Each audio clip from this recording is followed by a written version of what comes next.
Hello friends, কেমন আছো তোমরা? নিশ্চয়ই ভালো আছো। কালকে আমি দেখো একটা রেসিপি ট্রাই করেছিলাম, যেটা আমি তোমাদের সঙ্গে শেয়ার করলাম। এটা কড়াইটা দেখো গরম করে নিয়েছি, আর কড়াইয়ে তেল দিয়ে, সাদা তেল দিয়ে, তাতে আমি দিয়ে দেবো সুজিটা। এবার সুজিটা ভালো করে নাড়াচাড়া করব একটু লাল লাল হওয়া অবধি। আচ্ছা, এই রেসিপিটা হচ্ছে সুজি দিয়ে আমের হালুয়া।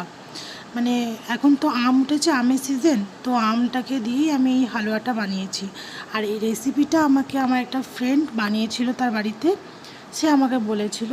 দেন আমি বললাম বেশ ঠিক আছে, আমিও তাহলে একটু বাড়িতে একটু ট্রাই করে দেখি।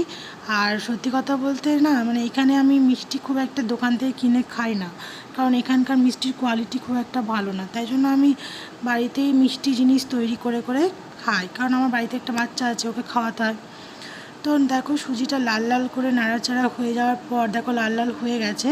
তো লাল লাল করে নাড়াচাড়া করার পর আমি দিয়ে দেবো এই আমের মাখাটা, যেটা আমি গ্রেট করে রেখেছিলাম। আচ্ছা, তোমরা চাইলে কিন্তু আমটা মিক্সিতেও পেস্ট করতে পারো। এটা কিন্তু হিমসাগর আম ছিল, আর প্রচুর মিষ্টি ছিল।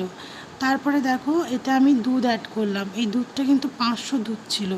তো 500 দুধই আমি দিয়ে দেবো, আস্তে আস্তে করে নাড়াচাড়া করবো, কারণ দলা পেকে যাতে না যায় তার জন্য। তো ভালো করে নাড়াচাড়া করার পর এতে তোমরা কাজু, কিশমিশ, ড্রাই ফ্রুট যা যা থাকে তোমরা সব রকম অ্যাড করতে পারো। কিন্তু কালকে আমার বাড়িতে কোনো ড্রাই ফ্রুট ছিল না, মানে কাজু ছিল না, তো তার কারণে আমি একটুখানি এলাচ দিয়ে দিয়েছিলাম, যাতে একটু সেন্ট হয়। আর যখন হয়ে গেল, সুজিটা যখন সেদ্ধর মতন হয়ে গেল, তখন আমি দিয়ে দিয়েছিলাম চিনি। তো তারপরে ভালো করে নাড়াচাড়া করার পর, বেশ ভালো করে নাড়াচাড়া করে দেখলাম কালারটা যখন ইয়েলো কালার হয়ে গেছে, তখন আমি ওটা গ্যাস বন্ধ করে নামিয়ে দিয়েছি। তো তোমরা দেখো এই রেসিপিটা ট্রাই করে তোমাদের কেমন লাগে খেতে। তো আশা করি তোমাদেরও এটা ভালো লাগবে খেতে। তো তোমরা ট্রাই করো, প্লিজ প্লিজ ট্রাই করো।